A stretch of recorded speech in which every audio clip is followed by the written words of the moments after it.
Hi guys, and welcome for joining us for our latest Viking Chat. And delighted this week to be joined by Nick Lyons of No Letting Go and Kaptur Software. Nick. Brilliant.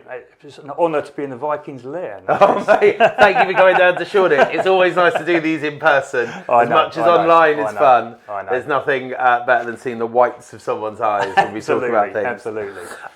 So Nick, for those of you who aren't already familiar with No Letting Go and Kaptur, just give us a little bit. Who are you guys? Well, I set up No Letting Go back in the days of when Inventories and deposit protection first came out in 2007.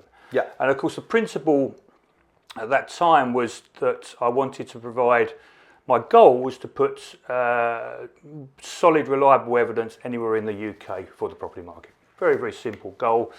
And I set it up on, it's funny, at that time or prior to 2007, I'd done a load of due diligence in the market, sort of preparation for setting the business up. And I asked, I must have spoke to about 200 agents at the time, and I asked them, with suppliers, service suppliers that you use, what are the biggest challenges and that sort of thing. And the underlying answers, if you like, that came out, pain points for want of a better word, were reliability, people not turning up on time, etc., etc. A problem with consistency, and this was not only on a reporting side, variations and that, but also different types of people and the way that they behave with people and that sort of stuff. And the other big one, which surprised me a little bit, was accountability. People not taking responsibility for what they were doing, sort of like blaming others and that sort of thing. So and that was the overwhelming problems in the market. It wasn't price, it wasn't all those different things we tend to think. It was very much those three items. So when I first set up No Letting Go in South East London, all those days back, I set it up to fundamentally franchise it. I figured that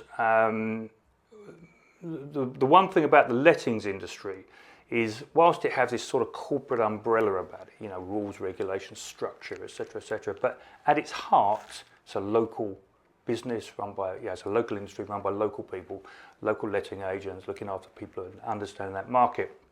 And I wanted to try and really sort of enhance all that, and so I set it up as a franchise model to put local people dealing with local agents in a local area. Am I right in saying that No Letting Go is one of, if not the only, genuinely nationwide full service inventory company, or have you? Well, certainly.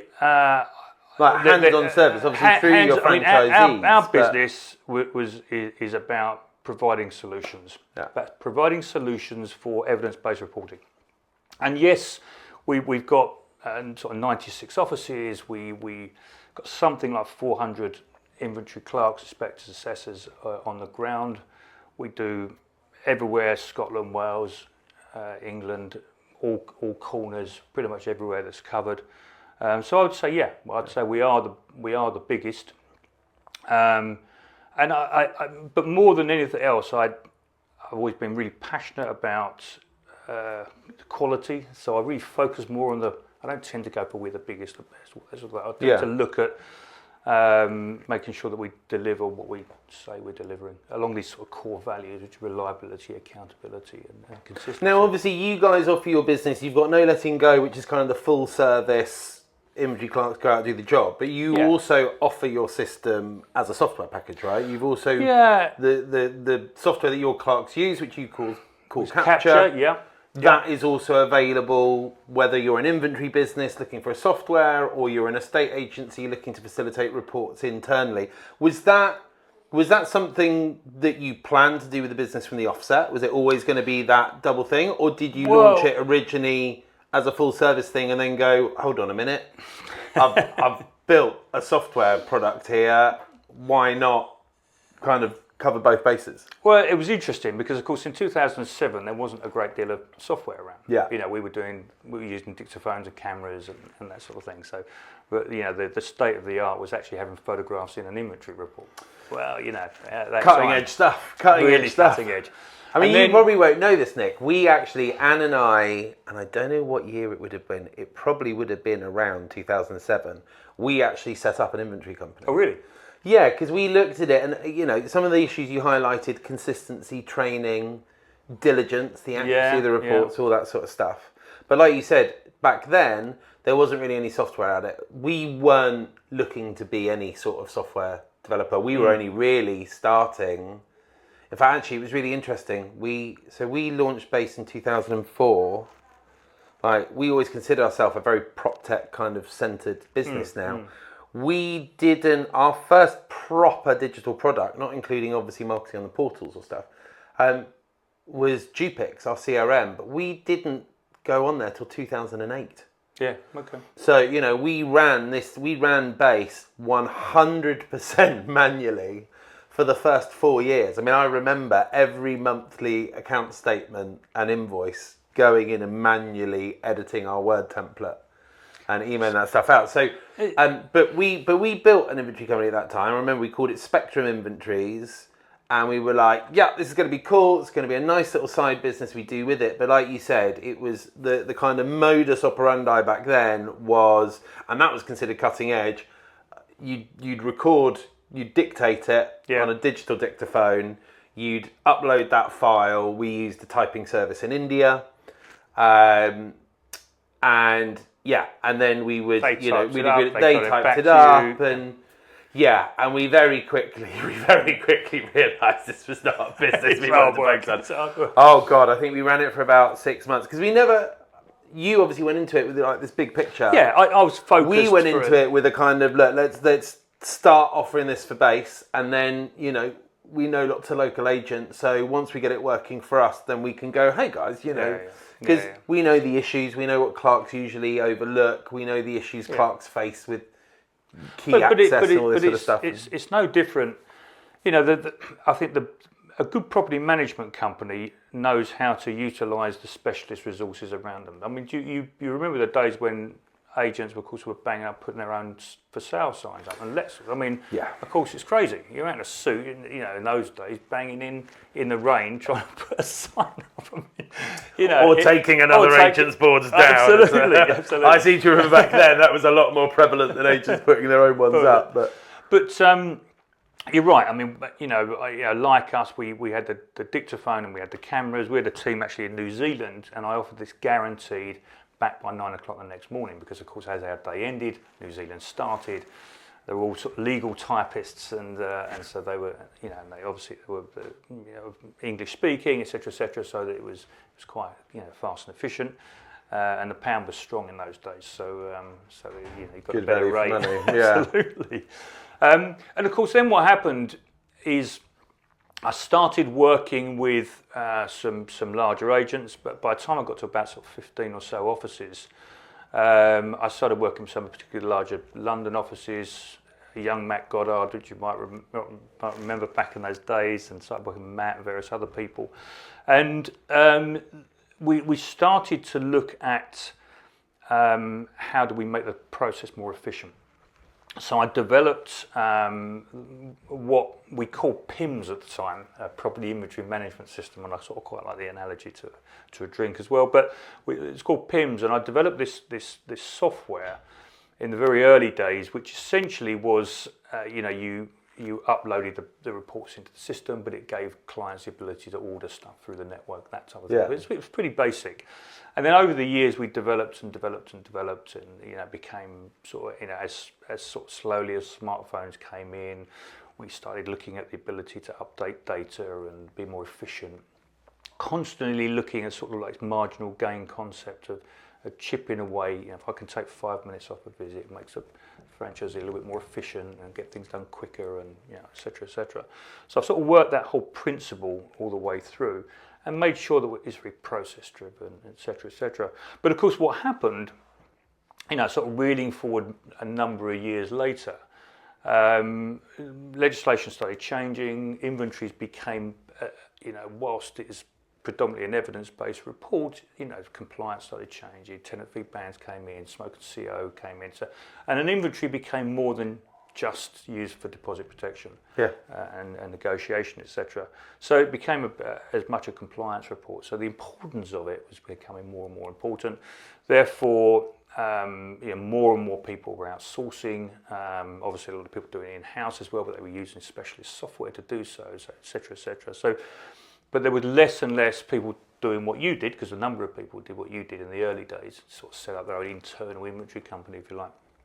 And that started sort of disappearing, and people going, actually, it's too much hassle, and let me make it your problem. I think, as is often the case with these things, our biggest challenge, the thing that made us very quickly decide this one's not for us, was staff. Because for us it was a side business. It definitely wasn't a priority over base. Depository, we hadn't even remotely had that idea yet. But our challenge was staff. I remember we had so many problems onboarding staff, and I had all these great ideas. I mean, actually, what I thought was one of my brilliant sort of ideas about staffing it was that a lot of people in yourself know I came from an acting background. Yes, that's right. And one of the nightmares for a wannabe professional actor is the jobs that they have to juggle around trying to go to auditions, and and I thought, do you know what, brilliant, because I was like, you've got so many actors doing promo work and working in bars and restaurants and doing kind of flexi stuff, but it's all very unrewarding, very kind of fairly like minimum wage, and some employers are flexible and understanding, but others aren't, and blah blah blah. And I was like, do you know what, brilliant, this is a job that people can go and do whenever they want. I was like, even if people want to go and make a check-in report at 1 o'clock in the morning, right? As long as they're not disturbing the neighbours. And I was thinking, actors, they'll be so, well spoken, and you'll be able to hear very clearly what they're dictating, no problems at all. Yeah, Jesus Christ, I forgot the flip side of actors, that they are the most like often the most all over the shop, so kind of artistic, types. Dealing with creatives, I think you'd say. Yes, creatives to the core, and so because we looked at actors, went through this. We've got a number of offices, obviously in central London, and we looked at the whole acting market, and we had exactly the same logic as you. In fact, I knew another inventory company that was had used the same methodology. Yeah, it didn't work for us. The problem is, and we it didn't work for us either. And the problem is that at very short notice, people would say there was an audition. Yeah, and that would take precedent over anything. Yeah. And that's the thing, and of course, in those days, you can't complain because you've gone to them going, guys, that's a really flexible job. Yeah, but you can't do it. And of course, it's only obviously the tenant fee ban came in 2015. Everything before that, of course, was pretty much accompanied check-ins. Yeah. So you can't have a tenant standing outside. Well, I'm sorry, I had to do an audition. Yeah, sorry about that. Yeah, I'll be there in like 3 hours. Yeah, if I get the part and I don't have to go and drown my sorrows in a pub for being turned away on the first line. Anything could happen. Yeah, you're right. So what were you doing? So we obviously talked about, and we're not finished talking about that, but what were you doing before you had the idea of no letting go? Were you an agent? Were you already working within kind of operations, or? I changed careers when I was about 30. Up until about the age of 30, 31, I was a sales director for Burma Castrol, one of their chemical divisions. Okay. So I sold oil into developing countries across the world. So and then you thought, do you know what? The next logical career for choice for me is a franchise. I know. So it's a bit of a random turn, but I obviously worked in that corporate environment. There was BP bought Castrol out, and I thought, I want to get out of this. And I actually set up a business. I spent a little bit of time in .com world back in those days, and I spent a bit of time starting up, working with a startup. So I learned over a couple of years all about running small businesses. I looked after their European business for them, but it really was a software sell, sort of supply chain management, that sort of thing. But that business went bust, and so I was suddenly out of a job. I then decided that I wanted to stay working for myself, sort of early 30s, and then set up a search business, doing conveyancing searches. Yeah. So that's how I sort of came into the property industry. And it was the days before HIPS packs came out and that sort of thing. Yeah. So you remember those days? Highly successful initiative that they rolled out. It killed the search business to some extent. But we did really well. Not for long though. No, we did really well out of it, and it was a good business. But that's where I understood, if you like, the principle of providing a report service to what we're the same as an agent, but to a lawyer who's acting for the consumer. Yeah. In the same way, I'm providing inventory services to a letting agent that's acting for a landlord. So the principle, third-party principles, worked really well. And that business did really well. And then I bought the franchise rights for Remax, and expanded that. So I got into agency via that Remax route. And so they're a funny brand, Remix, aren't they? They're still present, but they've never really got major traction in the UK. I really love the idea, because they're massive in America, right? Yeah, they're massive, pretty much everywhere in the world, other than the UK. And I think the UK, as we see from various other similar models sort of starting in this country, it's a really difficult concept for most people in the country to get their head around. Well, and also let's not forget, contrary to what consumers are led to believe, it's because also we're very cheap in this country. We are. Of course, in the States, I'm selling my dad's place in Spain at the moment, and that's 5% plus IVA, which is the equivalent of that, 20%, 6%. Yeah, of course, Remax are big in Spain and that sort of stuff, and Thank you that very whole much. sort of thing. Yeah, it's a nice business in that sense, but yeah, so I, and I'd expanded that, and I was doing well. I had a business partner that was running that side of things. So with the search business and then the Remax business, but I was the search business, because the HIPS had come in, had started to sort of falter and was becoming smaller. And because in the 2004 Housing Act, I'd spotted this whole thing around deposit protection, and I was looking at it going, well, I've got this franchising background as a franchisee. I've got this background of report management, etc. And I looked at this and saw this deposit protection concept at the time, and thought that actually I've got all the skill sets here. I know what works, what doesn't work, that sort of thing.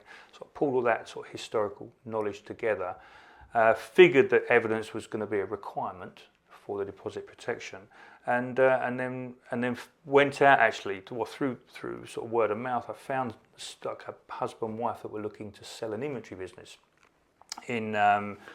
back in Chislehurst. Actually, they were based in near Bromley, and I went and spoke to them, and I offered them this deal. I said I'll pay double what probably the business was worth, and I said I'd pay you a third up front.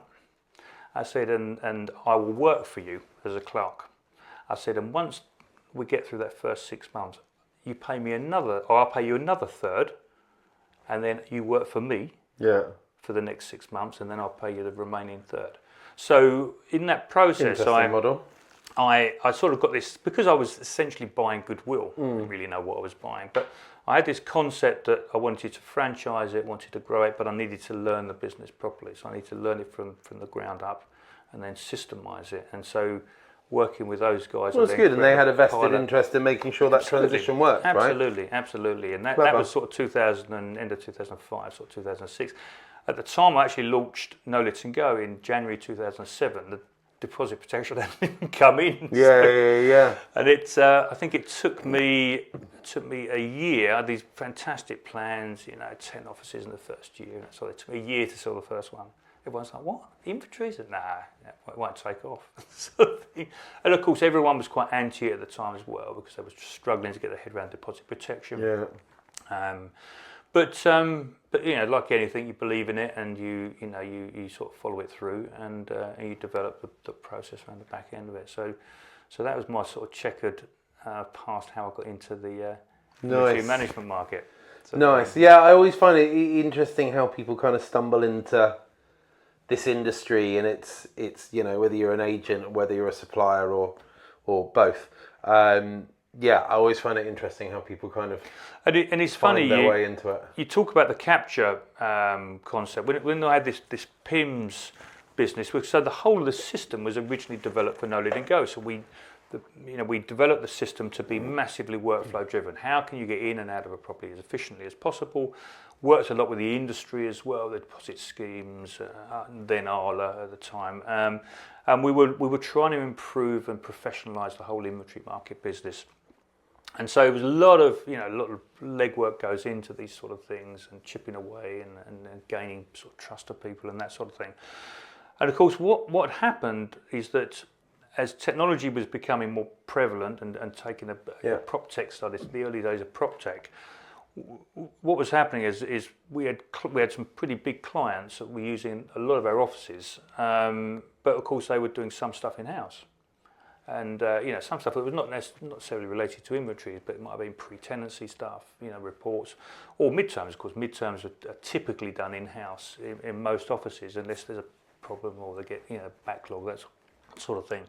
So a couple of clients were coming to us and saying, can we use your software for our in-house stuff? Because actually, GDPR was raising its head at the time, so we didn't like the idea of all this information flying around different companies, and we didn't like the idea that it was all going out in different systems. So we wanted everything in one place and wanted to integrate in accordingly. So we started talking to some of our biggest clients at the time to try and consolidate it, and that's how Kaptur was formed, and we renamed it Kaptur and put the process in accordingly. So what sort of volume do you guys kind of produce now? Both kind of, I don't know if you can give us just a loose overview of kind of what is produced in terms of inventories, and I imagine, as you touched on, a lot of it's to do with compliance, interim inspections, stuff like that. What kind of volume are you guys? So our core business through no letting go is still inventories and check-ins, move-ins, move-outs.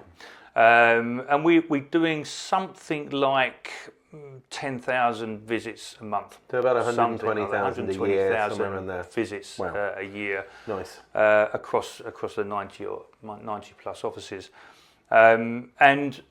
And then obviously the capture side, the guys that are using it themselves, there's in excess of that again running through the business. Yeah, I mean, in theory, right, if you're doing that, then you've got to be producing kind of 2 or 3 times that volume in interim inspection. So probably another kind of 300,000.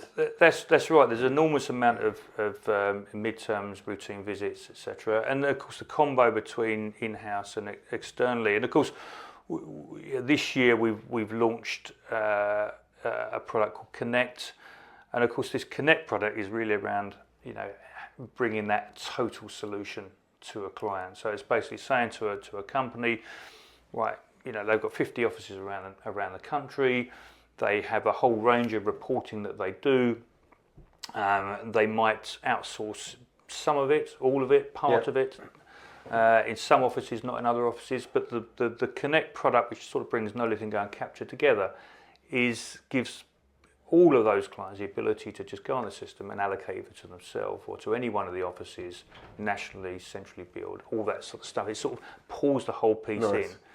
And it's particularly powerful because it offers resource flexibility. Yeah. So you can flex your own internal resource against, so that seasonality we tend to get with students and all kinds of stuff that you get. You have these sort of panics that, oh my God, I've got 20 people moving in tomorrow, what am I going to do? Yeah. It deals with all of those issues. And because you're using the one system, it gives you that consistency. Nice. And that's the beauty of it. And that's, if you like, where our sort of niche and sweet spot is as a company. So you've got a nice mature business. You're doing somewhere in the region of 400,000 plus kind of reports and inventories, whatever. And then, roughly kind of this time last year, you guys made quite a big decision. What was that? What, in terms of Kaptur you're talking about? Yeah, so we... you did the scary thing in software. Yeah, so we, a couple of years ago, I took the tough decision, if you like, to take our existing old system, if you like, which is obviously getting on for 15 years old or something like which that. Which positively, in PropTech world is quite old.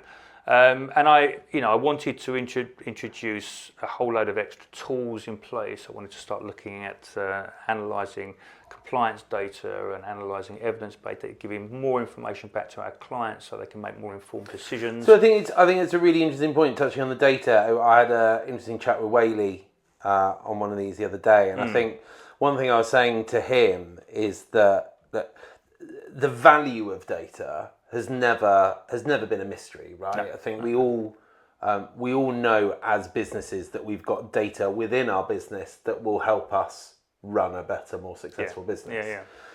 I think the trouble that most of us face, and I don't think this is particularly relevant to agents at all, I think it's every business, is particularly when you're smaller businesses, how do you have the time and resources to access that data, kind of interrogate that data and make those key discoveries and findings out of it. And I think, part of the problem in the past has been the ability to access that data. Yep. And then the other thing has been how you digest and leverage that data. And I think what's really interesting now is, you've got organisations like you said, that was one of your key reasons for doing it was to create this kind of data insight side of the business. It's a really important part of our platform. I know particularly with the larger agents we work with, we've got 6 or 7 reports that you can instantly generate within our platform. And there's, excuse me, there's 3 that agents really love. It's time to close, claim versus finalised total, so proposals versus agreement. Yeah. Sorry, excuse me. And then the other one is we've got one that literally shows how many days every tenancy takes at every step within the process. Yeah. Because we've broken the process down into 5 stages, and then we've got micro stages within those. Any agent who wants to understand what the bottlenecks are within their business, in one click, they can understand, right, for whatever reason, our PMs are smashing it, but when it gets referred to the accounts department, accounts are sitting on the refund for a week. Yeah. And the easiest conversation ever to suddenly take 2, 3, 5 days off your refund time is to identify that. So I think what's really interesting is you've got more and more businesses like ours that are making that data instantly accessible. Yeah. And then I think the cool thing now is you add in that extra layer now of AI. That's right. And whether you go for something generic like ChatGPT or, Google's Gemini, they've been working heavily on the data reasoning on that. You've also got platforms like Julius AI, which is specialist for kind of deep research. Yeah. You've now got these things where, a layman can take a spreadsheet or several spreadsheets and can plug that into a system and go, this is my business. This is the data that I'm giving you, the last 6 months, 12 months, whatever.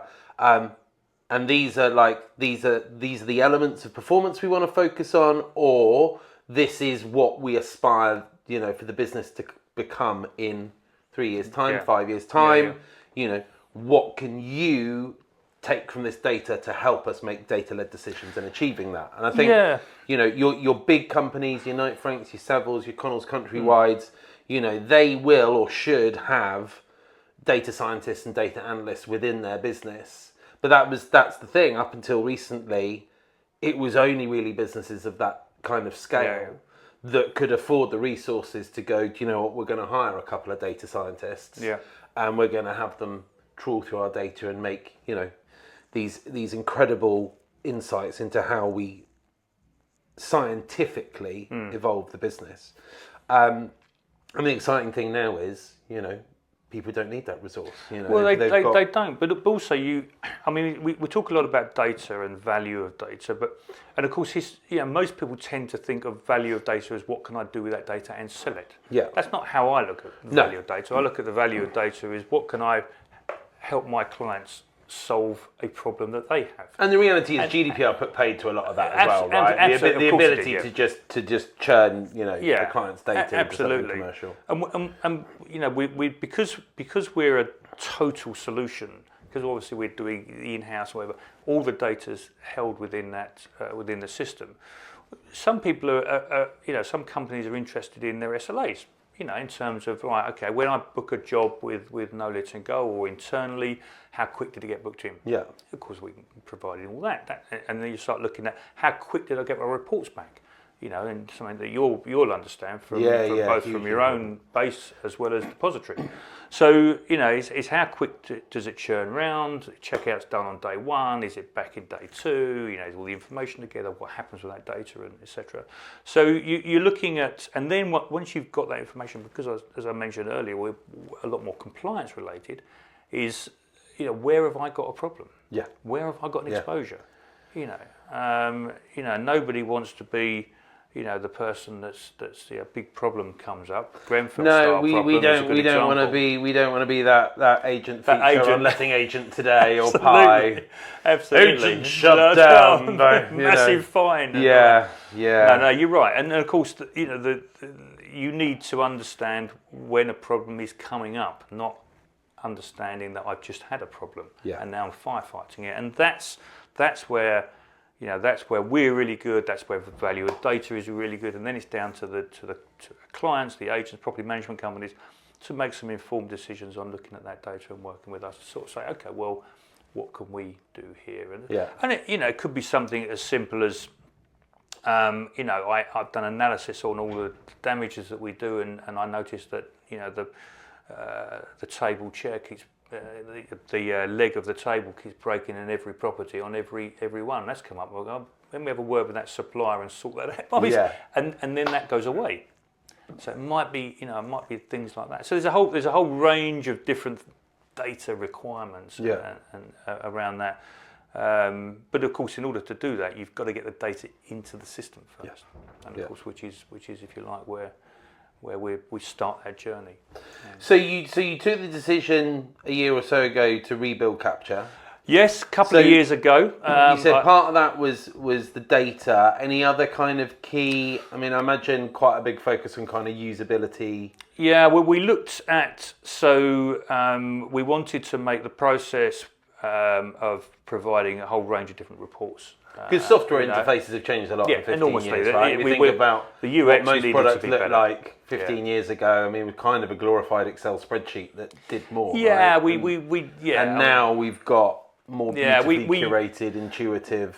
At the time when I put No Letting Go together in the original PIMS concept, the early Kaptur, if you like, we were sort of quite cutting edge in the fact that where we designed it was a workflow, it's screen to screen to screen, and everything was driven on that process. So I've sort of taken, this sort of 10 or 15 years of learning, and then constantly implementing it into the system. Of course, as a franchise business, the Kaptur system is not just a reporting system. We do invoicing through it. We do scheduling of massive teams of people. We have all kinds of, we have a sort of a CRM system at the front end. We plug into the Reapit of this world. But again, this is something I've talked about a lot. With people coming into the supplier space or evolving the supplier business. It's really interesting to hear you talk about that back end side of the business, because I've been surprised over the years. Software companies that I've met either through our supplier networks or as an agent talking to them, and I've never ceased to be amazed by the amount of companies I talk about who preach automation and streamlining, and that's what their product does. But actually, when you look at their business or you walk into their office, everything they do to facilitate that is manual. You've got this account teams over there who are manually creating, invoices and account statements and all this sort of stuff. And I think it's really interesting you touch on that, because it was something with Depository we always kind of made a key part of as we go. building out on the back end as much as we could for ourselves. So, from day dot, the automatic invoice generation and integrating that into Go Cardless and Xero. And again, that's the lovely thing nowadays. All this whole, obviously we've got industry partnerships and integrations, but the nice thing is you've also got this vast ecosystem now of all these major software platforms that are all generally plug and play. They're all pretty much open API. They've got lots of developed resources. So you can plug all this stuff in and you can very quickly have an army of business tools plugged into the back of your I think software. with No Letting Go, we have franchisees that deal with local independent agents directly, and then we have a national account side, which is companies that come to us that want to use the whole network. So we have to cater for both sides. So we have a sort of a head office team that look after those sort of key accounts, and of course they have very different requirements. Whether they're in the sort of build to rent market or property management market or corporate landlords, that sort of part of the market. We sort of handle that side very differently from we would handle a letting agent, because the requirements. For a large agency, property management company, we're very much their eyes and ears on the ground because they haven't got local offices.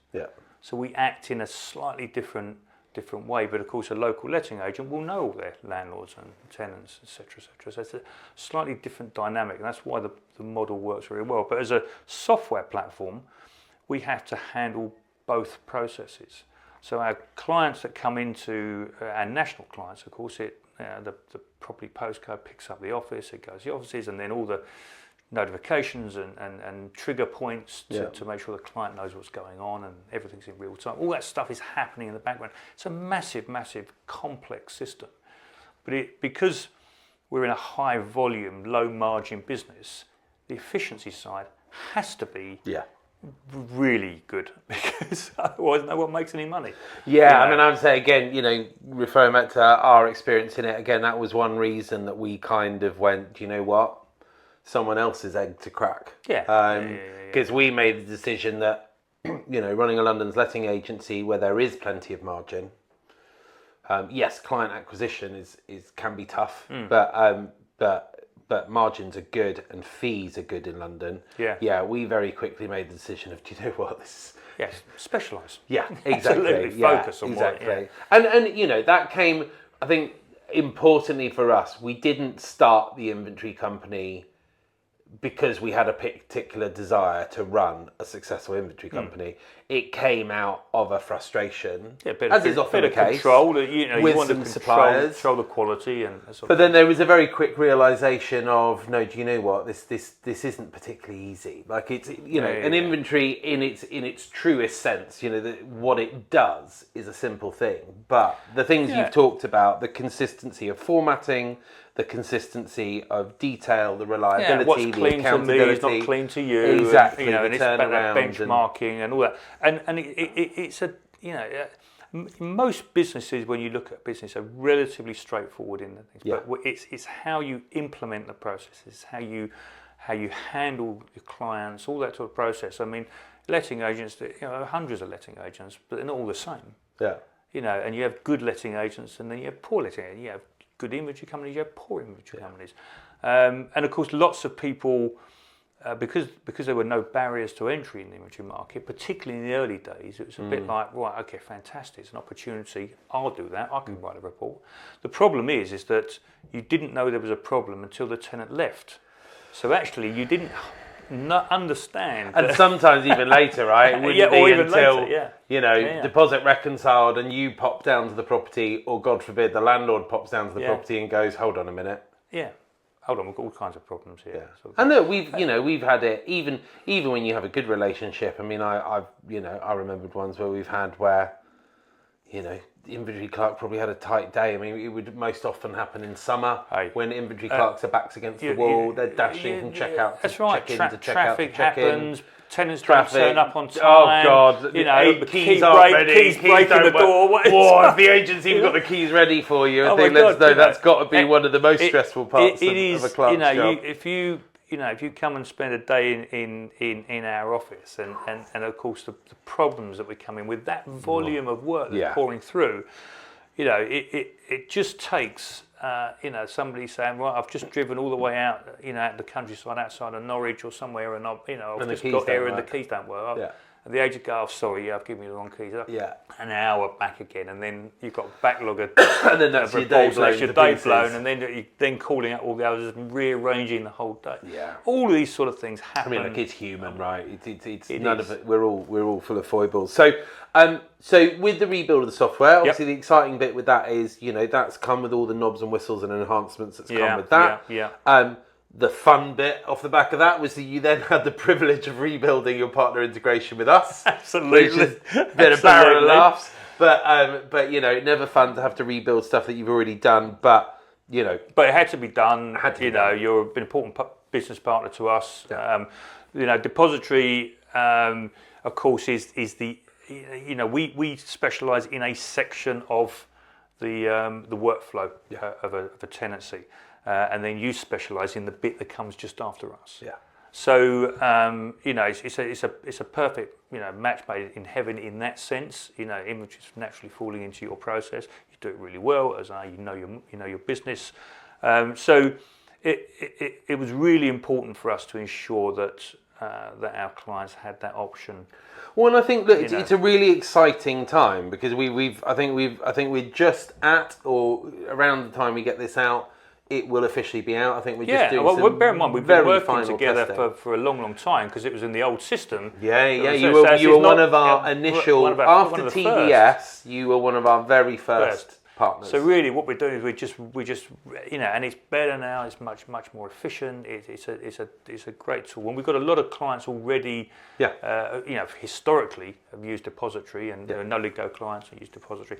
Now, of course, we've got the advantage that the whole Connect product, the whole Capture combo of no letting go, and that whole solution is now plugged into Depository.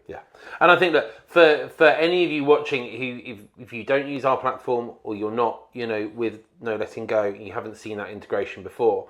So just to explain what that does. So our platforms talk very closely to one another in an instant basis. And so what's really exciting is that the moment a checkout report is completed within Capture, whether that is through a no letting go facilitation or an agent or operator using that software internally, within seconds of that report being completed, that report is in our platform.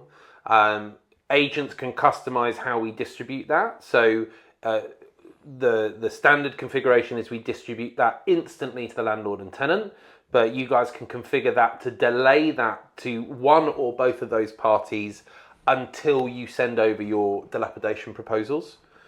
We extract the meter reading data, so we pull out photos, meter readings, meter reference points, all that sort of stuff, and we've got that set separately in our platform. That's relayed to the tenants for bill closure. We've got another partner integration with a company called Please Connect Me, who are a utility management company. And so for clients who use you guys and Please Connect Me, literally like 5 seconds after the report's completed, that data's in our system, and about 5 seconds later, Please Connect Me have that. So they have the readings, the property address, the date the reading was taken. So that hassle of relaying that data for bill closures, instantly handled and seamless. And then I think the bit that property managers really love is the way our integration works is we don't just capture the report, but all those dilapidations in the report, we pull them all out and we put those on our deductions dashboard. So prior to our inventory partner integrations, a property manager would have to come onto our system and manually detail what dilapidations they were going to propose and why and upload evidence. What this now does is literally within, like I said, 5-10 seconds of a checkout report being completed, a PM can go onto that tenancy dashboard, the relevant tenancy dashboard in our system. They'll be prompted to say, dilapidations have imported, please review. And they're now presented with that screen of whatever it is, 10, 20, 30, 50 dilapidations. From the report, we've pulled out the photos, we've pulled out the reference points, the descriptions. The photos keep, importantly, all their metadata. So we've got the original date, timestamp, geolocation. which is really important if it goes to dispute. Absolutely. It's really important for the authenticity of a tenant being able to go, hold on, when was this photo taken?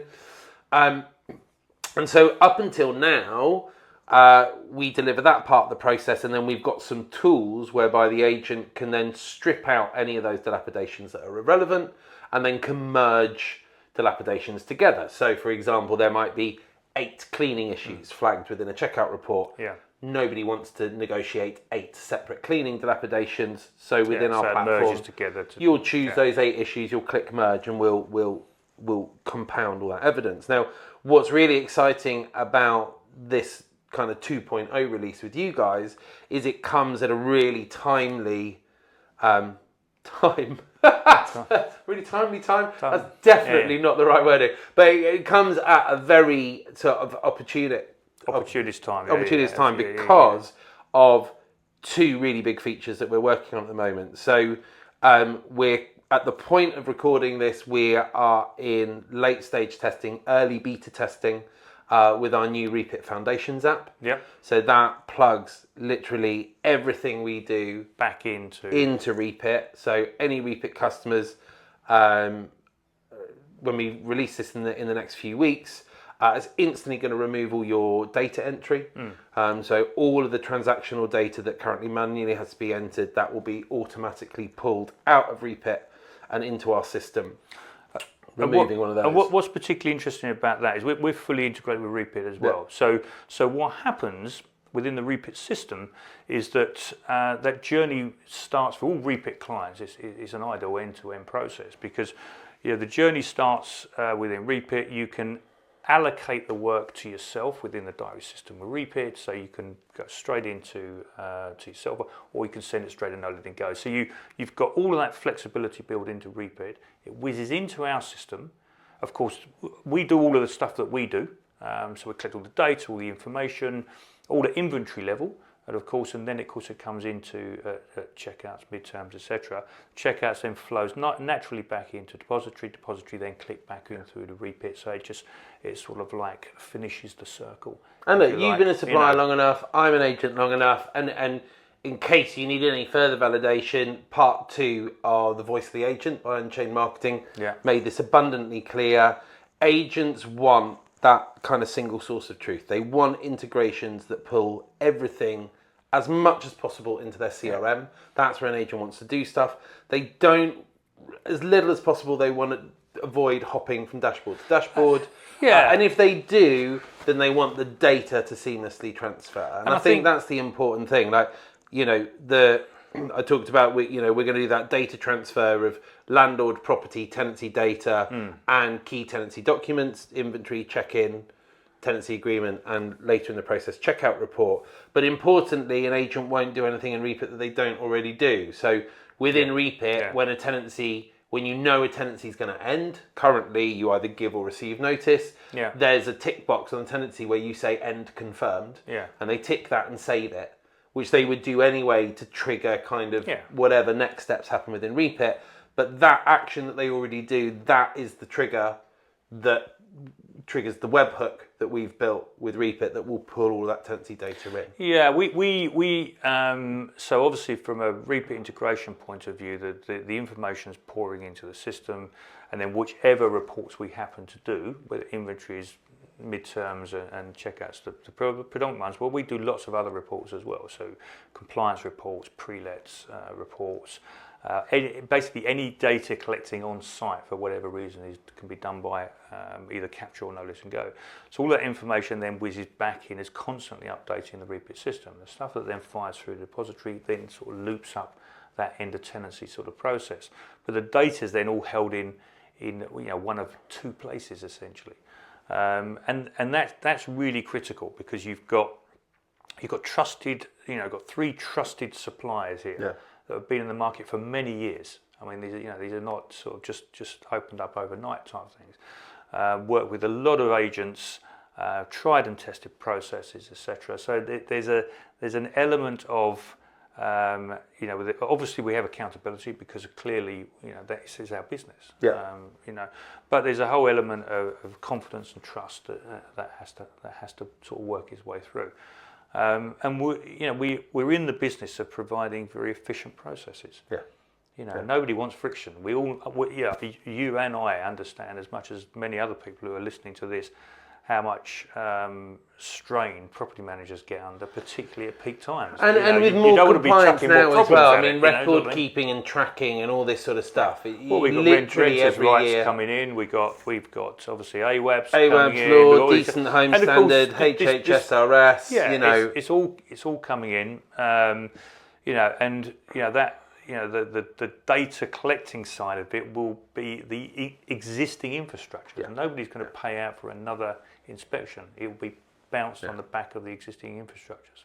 So I think we've got the Reapit stuff, which is really exciting. But I think the other stuff that we're working on now, in tandem to that, like most tech companies out there at the moment, we've been working on AI tools kind of behind the scenes for about a year and a half now. Now, I'm not gonna try and over exaggerate what we're doing in terms of we're not trying to claim we've built any new AI engine or ML engine or anything like that. We're leveraging the most common platform that everyone knows at the moment, which is ChatGPT. But we're going to leverage it in 2 points. And again, this is why I touched on our integration earlier. So the first AI tool that we're building, which we're already halfway through building now, and we're hoping to have that out by, where are we now? Early May. So I would hopefully within about a month. So kind of by mid-June, we're hoping to have it out. And that's going to be a tool all around the negotiation process. Yeah. So we touched on data earlier. And so one thing we've seen within the platform is that, as I touched on, we track a very interesting data set, which is proposals versus final agreed amounts. Yeah. And we record that both numerically and as a percentage. So we know what good proposals and negotiations look like because we know what the top performers are. And we have a surprisingly large band of, we've got something like 1,200 individual users on our platform now in terms of individual members of staff who use our platform. And, there's a surprising amount who average 90% plus. Yeah. 90% of everything they propose, between 90 to 100%, they consistently get time in, time out. And so what we know from looking at those performers, which is, I'm going to estimate somewhere around 10 to 15% of our user base. So somewhere in the region of about 120 to 180 users are in that 90 percentile mark. And we know what good negotiation looks like. Yeah. And look, it's not rocket science. It's acknowledging, when a tenant doesn't agree with your proposal, it's acknowledging to some degree the points that they've made. It is accommodating their request where possible. Yeah. So, they will quite reasonably say, do you have an invoice or a quote to back that up, or, a bit more information, or, whatever it is. So it's acknowledging that, and it's getting back in a timely fashion. The other thing we see is our platform does a lot of chasing to get this process done quickly.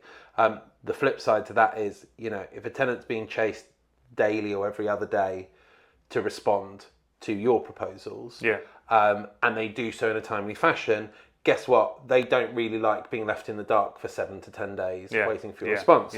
So we know those three things are the key differentiators between our top 10% and the rest, but particularly our kind of bottom 20%. Yeah.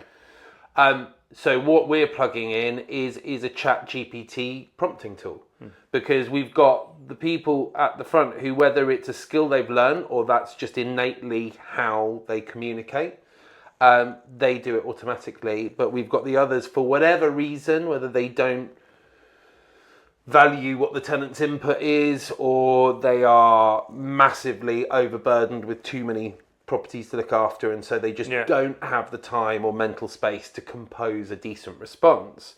We're going to leverage ChatGPT's capabilities to look at what was originally proposed, what the tenant has come back with, what consent, because part of this we're going to have a new tool coming in where we're going to ask our landlords consent to negotiate and seek a parameter on that. And then we're going to pull all that data in to help say, here's a suggested proposal. Yeah. So, for the top performers, it's probably not going to change the outcome of their results, but we're hopefully going to dramatically reduce their workload. Yeah. Because rather than spending 5 minutes composing that email, or that response within our platform, this will now be seconds. But the beauty about, I was at a conference or a talk the other week, and we were talking about this concept of how, have you ever done personality profiling? Yeah. Give you some background on that, the DISC and all that sort of thing. But it's quite interesting because you can then start analysing the information coming in from a tenant or landlord, whatever, get a sense of what type of person they are, which therefore you can then tailor your response back that's more attuned to them. So you'll get a better reaction from a negotiation point of view. Yeah. And that, so in other words, you get direct people and you get people that are a bit more fluffy and like things dealt with in a slightly different way. Very compliant people and non-compliant people, If you can solve that problem from a communication point of view, or at least help it that process, then what you've suddenly got is you've suddenly reduced the barrier. Yeah, and I think the flip side to that, and this is what I like about AI and what I often hear people talk about, is that what it prevents you doing is bringing your own emotion into it. Yeah, that's right. Whether you can be the best property manager in the world, but you can still get frustrated with the tenant's point of view. You can still be frustrated with what your landlord client is asking you to facilitate. You also might just be tired, stressed, going through shit at home. We are humans, and I think our superpower of being human in this job is also our greatest foible, right? It's the fact that we can't be consistent. And I think the great thing with AI tools leveraged correctly in this point of view is there is no emotion. They don't get offended. They don't get upset. They look at it in fact, and this is where AI becomes really powerful. It is sort of, I think sometimes we get caught up in trying to solve this amazing, problem, and AI is the answer to it. Actually, you should look at the very simple elements of communication and discussion and process and efficiencies, stuff that you do day in, day out, and just use AI to make it slightly better. Yeah, that's it. That's really and obviously, we've still got an allowance for people to edit it, to tailor it, to reprompt it. Of course. Because everyone's going to have their own thing. So we've got that coming into aid negotiation, and then straight off the back of that, we're revisiting. I touched on earlier. Part of our integration is that extrapolation of dilapidations. Yeah. And then we've now got a manual but streamlined curation process where you strip out what you don't want and then you merge together the dilapidations you want. So the next tool that we're rolling out straight off the back of the first AI tool, and we're knowing how busy August and September is for pretty much every letting agent in the land. We're desperately going to try and get this out before that peak season, and that will be applying AI to that curation process. So it's going to be that extra step. You will still need the PM to do that initial strip out, because AI won't know what's relevant, what's not. They won't know that 6 months ago you told the landlord, look mate, you haven't painted the house for 10 years, so short of them smashing a hole in the wall, it's on you. Or that sofa's 15 years old, please throw it away. The AI as yet doesn't have those sorts of capabilities, and it would be interesting to see in the future, can we plug that into potentially to notes and feedback within a system like Reapit, so it can make that informed stuff. We'll see. But the next great thing about our integration is that we'll do everything we do now, but when the property manager is now presented with those dilapidations, all they will need to do initially is strip out what's not relevant. So they will quickly go through that list of 30 items and go, look, these 5 things are fair wear and tear or no maintenance. And then they'll go, AI, do your stuff. And AI will do the curation. So AI will go, well, these 8 are cleaning. Bring them together. And these 12 are maintenance. And then start consolidating the methodology and trying to pull it all together. And the fascinating thing as well is, we're toying with how much we do this. I think we are going to pull the values in, but we're going to pull it in broad. Is that ChatGPT? Obviously, it goes looking on the internet. It's got it's reams of sources. It's not only now extrapolating that data and putting it into a presentable, digestible, but detail-orientated proposal to the tenant that is, I think, going to land better than a lot of the initial proposals do. Yeah. But yeah, so you've not only got that, but it's just going to just make that so much quicker. So you're going to go from, you'll go from someone pressing completion on a report in your system, and realistically, within 5 minutes of that report being completed, we could have captured and distributed that report, captured and distributed the meter reading data, extracted all the dilapidations. A PM has gone in and in 2 minutes stripped out the irrelevant stuff. It's curated what is left into appropriate categories, addressing all the points. It's proposed a value. The PM's gone in and assigned a value, and that's gone off to your landlord client for review. Or if you even do that step. I mean, we've got some agents who've got full advocacy, and that goes straight off to the tenant.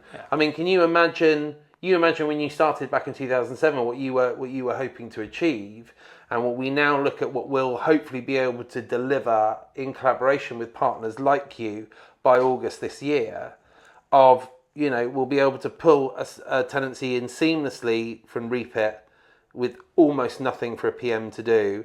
The checkout and the clean all gets facilitated through our platform, auto reminders. Then the moment your team complete that report. Like I said, report in, meter readings in, dilapidations in, a 2-minute clear out from the PM to take out what's not relevant, and you've got all these detailed parameters ready to go. And then you're off into the negotiation process, and we've got that AI tool to aid with that. Half, if not more, of your time, which is sort of dead time. It's prep time, and what you've done is you've taken all that out. We have exactly the same, from our whole system and our clients that are using us, in both the capture and the no let and go side. Of course, we're all about ensuring that the compliance elements you're aware of the problems coming up. So from that point of view, we're using AI to analyse the data within the back end of the system in real time. We're looking at proportions of dilapidations. We're looking at patterns where there are potential problems. We're looking at potential compliance issues that you could get into problems, which could cost you hundreds of thousands of pounds in fines and debts, and let alone the efficiency side. So, I think the partnership here works really well. You're playing in that, so we're providing you data to solve a problem that you know is very relevant at the end of the tenancy.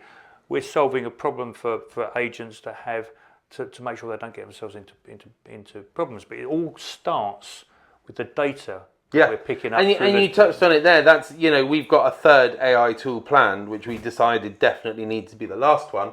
And as you touched on, and we talked earlier, is the leveraging of that data.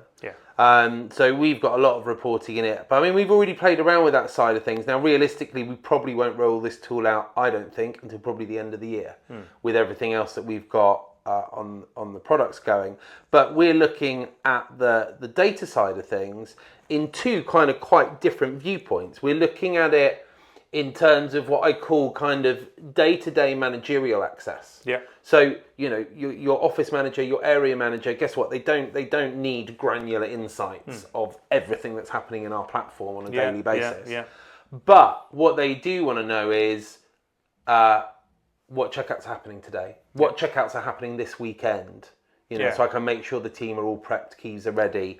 Has Johnny, who I had a meeting with last month and said he needed to improve his time to close or his percentage of deductions, have those stats improved? So we're looking at it whereby, we've been running some very light tests already back end, and, I've tried it sat in the car driving to the office in the morning, and my drive's only 10 minutes from my home. But, we've sat there and I've gone, hey Siri, and it's come up and I've gone, within Depositary, what checkouts are happening in the next 3 days? and it just reads it out to me. Yeah, we've got... you've got X, Y, and Z. You've got X moving out tomorrow and YZ moving out on Saturday. Boom. You can say, how has Johnny's performance on time to close? What was his performance over the last 30 days versus the previous 90 days? And you wait 5 seconds, and then it goes, Johnny's earlier 90-day performance was, returns in 16 days, and in the last 30 days, he's on 12 days. We use exactly the same tools for analysing performance of inventory clerks, inspectors and assessors. We look at their efficiency, whether it's our clients' internal clerks, whether it's ours. We look at all that sort of stuff. We've built, over the years, we've built all the automated tools for things like ensuring that tenants sign stuff digitally, so that obviously when the tenant fee ban came back in way back when, probably getting on for 10 years now. Of course, it was about how do you automate that process, get everything signed, so the tenant has some control of that. But more importantly, now we're using AI to start looking at really delving into the core data here and looking at how we can make that way more efficient, and then provide that back to our clients. Whether we've got a process we're building their dashboard, and then we've got a process where we've provided reports depending on what they want. So there's a whole range of stuff. We've got a big release coming out probably in a month or two, related to routine visits as well, because we obviously process an enormous amount of routine visits. And one of the big challenges in that market is having processes and systems to ensure that that routine visits are carried out, the tenants are contacted. The biggest, they're not particularly, they have to get done. And more now with, obviously scrapping of Section 21, all these things sort of changing. You've got this continuation of tenancies. So Section 21's going? Oh, God, what shock horror. Well, there we go. You heard it here first, folks. Absolutely. So, you've got the now importance of routine visits. Is changing. More important than ever. The biggest fundamental change is going to be around that. And therefore, they're always, the routine visits have always been the one that everyone says, oh, don't worry about it, I know those guys, they're fine and whatever. But things happen, you need the evidence, you need a trail of evidence all the way through. Unless you nail that, the problem is going to be shifted down right to the and very that's end, it. It's a great tenant now isn't always a great tenant 3 years later, right? People Personal lose their jobs, people lose their jobs, split up, lose a family member, whatever, things go happen. through. Things happen, and that impacts people's lives. So, look, Nick, I think we could carry on talking for forever. But I think we've there's a lot in that one. Yeah. In short, guys, if you are looking at your inventory space, both in terms of how you facilitate reports, whether that's internally or externally, and how you generate your check-in and check-out reports, again, a full service inventory clerk or your team, or as we've talked about, importantly, a dynamic blend. Yeah, the whole Connect product, I think, is. And really I think important. Again, with the renters' rights bill coming in, the renters' reform bill coming in, and a lot of agents are looking at how they're going to juggle the overheads that their business generates depending on the time of year. And I think also, I've referenced several times in this conversation the traditional busy season of summer. Now, the interesting thing is going to be with periodic tenancies coming in, is that going to blow that out all out the water? Yeah. Or are we still going to see a very similar kind of retention of that? Or are we going to see the industry kind of homogenise, which might not be a bad thing outside of the student market, obviously, to see the market kind of more steadily, It's a resilient market, and you've got. I mean, people still need home, still need a place to live, right? So no matter what law changes, no matter what tax changes, what doesn't change is the fact that people still need somewhere to live. That's right. So the market has to find a solution, and the market will find a solution. But I think the interesting thing, some of the things you've highlighted there, I think a lot of agents will be looking at substantial changes to their revenue model. I think, particularly a lot of letting agents, upfront letting fees are just de facto, for most agents, just how business is done. That's going to be very challenging coming into a periodic tenancy market. And so I think a lot of agents will be looking, like I said, how they manage delivering the service and standards that they want to, but also managing those costs at different times a year. And I think the great thing with how you guys work in this new, Connect sort of architecture that you've created is that total flexibility, big or small agent, to go, do you know what? In the summer, all we focus on is doing deals. Yeah. It's all about the deals. Absolutely. We outsource it. We let inventory clerks be inventory clerks, and we just focus on being letting agents and getting the deals done and doing the compliance. But then we all know that there are those much quieter winter months. I mean, I know for us, kind of November, December are, at the moment, not a lot going on. Quiet, and first half of January as well. So why not, rather than have your property managers and admin people sat there twiddling their thumbs, go, do you know what, guys, at that time of year, we're going to pivot onto Kaptur. You guys get out to see your properties, you get out to see the tenants, we save a few bob on paying for the full inventory service. Doodah, and then, it's all sitting on one system, you've got that consistency all there, you've got everything all in play and everything, so you're not moving from one system to the other. And we've touched on, if you're a Reapit client, you guys are already integrated. We're just about to release our integration. We've both got AI tools. Is your AI out yet? Yeah, we've got loads of AI already in. So you've already got yours embedded. Ours is hopefully about 4 weeks, roughly about a month away from release on our first one. So, a really exciting time. Really, and with all these changes coming in and everything that everyone's got to wrap their heads around the Renters' Rights Bill, of course I'm going to say this, but it seems like a perfect time to really look at this and go, do you know what? We can bring in Let Go and Capture, we can bring in Depository, we can shrink our 300 tenancy conclusions a year from 600 hours of work down to 30. Free up some time, get the people out there and get more deals on, make yourself some more money. Let us more money, more relationship, and I think the thing we keep on talking about relationship building. Exactly, spending time on the phone, doing the thing that we keep on referring back to this thing of people buy from people in this industry, and it's. I feel at times it's used as a crutch, but it is also a very true part of our business. People buy from people that they like and people who are efficient. So. If you've got clients who like your team, help them be more efficient. Yeah. Because your clients are going to like them even more, and you're going to free them up to spend time to have more clients like them even more. And I think that ultimately is going to be a bigger and bigger. It's always been a huge part of agency, but I think the way tech and AI is going over the next few years, that relationship part is going to be everything. So, I agree. Nick, I agree. Buddy, thanks ever so much. Great to have you down at Student HQ. A little bit early to hit the cocktail trolley today, but come back later and we'll have dibbles. And I'll probably see you tomorrow at the Lettings Industry Council. Anyway, there we go. Yeah, brilliant. Guys, thanks for tuning in. I'll be chatting with my business partner on the next chat as we talk about Base turning 21 years. So don't miss that. Hopefully interesting ones. Bye. Cheers. Bye.